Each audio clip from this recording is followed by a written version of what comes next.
Friends, SURFNETWORK command in AutoCAD is used to create 3D surfaces between two intersecting curves, say in U and V directions. After creating drawing for curves in both U and V directions,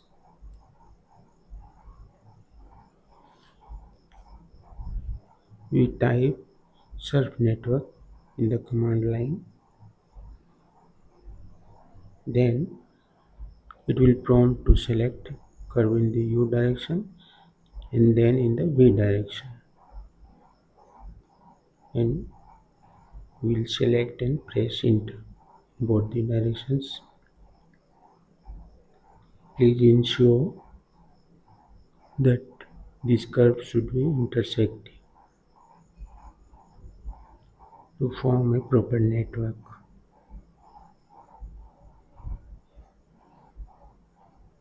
You can see we have created two 2D surfaces, irregular edge surfaces.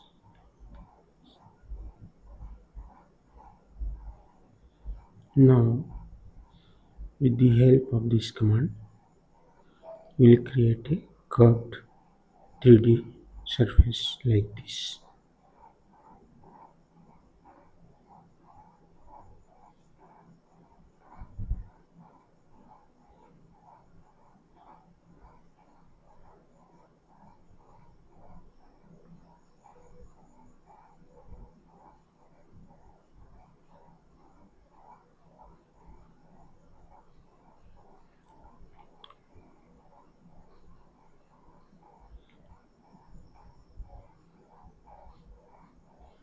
Friends, if you like this tutorial and find it useful, don't forget to like and subscribe.